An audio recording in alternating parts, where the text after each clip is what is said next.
Tired of theory? Hit the ground running. This is the MDN Corner.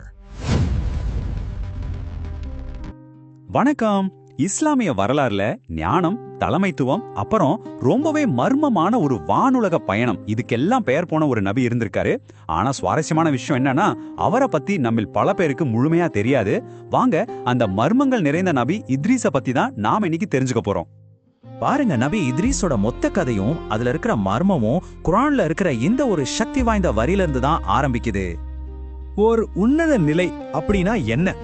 இந்த வார்த்தைகளுக்கு பின்னாடி இருக்கிற உண்மையான ஆழமான அர்த்தம் என்னவா இருக்கும்?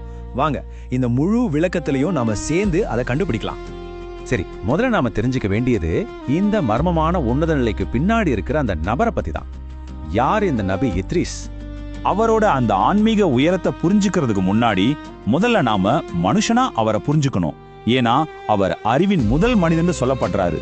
வாங்க பார்க்கலாம். அப்போ யார் இந்த நபி இத்ரீஸ்? பைபிள்ல இவரை ஈனோக்குன்னு சொல்றாங்க. இவர் ஆதமுடைய மகன் ஷீத்தோட வழி வந்தவர், அதாவது நபி நூஹுக்கு மூதாதையர். குர்ஆன்ல இவரை ரொம்ப பொறுமையானவர், உண்மையானவர்னு வர்ணிச்சிருக்காங்க. இதுதான் நபிமார்கள் வரிசையில இவரோட இடம்.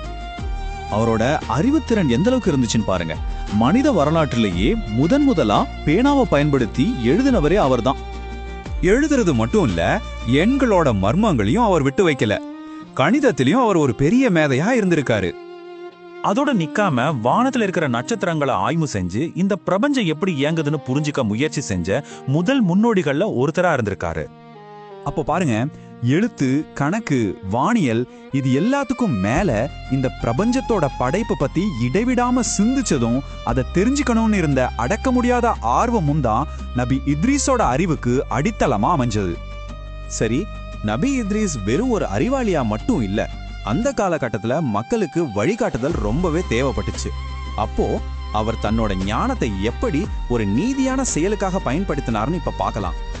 அவர் வாழ்ந்த காலத்துல உலகம் ரெண்டா பிரிஞ்சிருந்துச்சு. ஒரு பக்கம் இறை நம்பிக்கையோட நேர்மையா வாழ்ந்த மக்கள், இன்னொரு பக்கம் ஊழலையும் பாவத்தையும் பரப்பிட்டு இருந்த தீய சக்திகள். சரியா இந்த இடத்துல தான் ஜிஹாதுங்கிற வார்த்தை முதலா ஒரு போராட்ட வடிவத்தை எடுக்குது. ஆனா நல்லா புரிஞ்சுக்கோங்க, இது சாதாரண போர் இல்ல, இது ஊழலுக்கும் அநீதிக்கும் எதிரான ஒரு புனித போராட்டம். அதனாலதான் இறைவனோட கட்டளைப்படி ஊழலுக்கு எதிரா முதல்ல ஒரு ஜிஹாத்தை வழி நடத்தின நபிங்கிற வரலாற்று பெருமை நபி இத்ரீஸ்க்கு கிடைக்குது.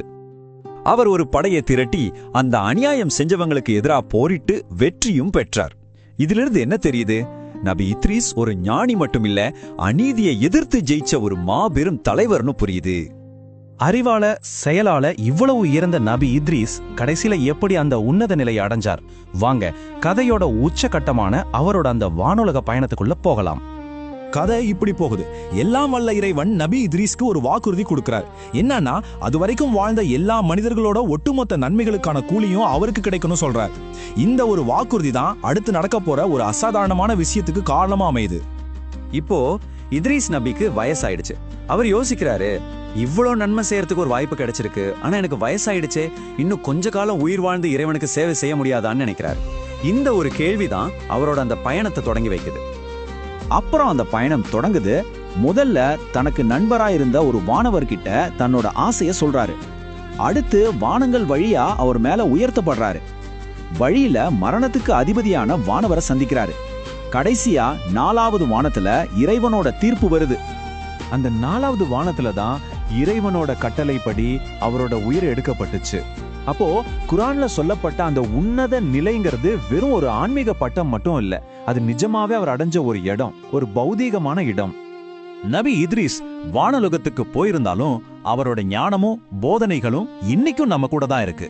காலத்தால அழிக்க முடியாத அந்த ஞானத்தின் மரபு என்னன்னு இப்ப பார்க்கலாம். அவரோட ஒரு போதனை இதுதான்: தனது செயல்களை பார்த்து அவற்றை இறைவனிடம் பரிந்து பேசுபவையாக ஆக்கிக் கொள்பவனே மகிழ்ச்சியானவன். சிம்பிளா சொல்லணும்னா, நம்ம வார்த்தைகளை விட நம்ம செயல்கள் தான் நமக்காக பேசணும்னு சொல்றாரு. இன்னொரு அருமையான விஷயம் சொல்றாரு: அல்லாவின் அருட்கொடைகளுக்கு அவற்றை மற்றவர்களுடன் பகிர்ந்து கொள்பவனை விட சிறந்த முறையில் நன்றி செலுத்த யாரும் இல்லை. அதாவது உண்மையான நன்றியுணர்ச்சிங்கிறது வெறும் வார்த்தை இல்ல, அது மற்றவங்களோட பகிர்ந்துக்கிறதுல தான் இருக்கு.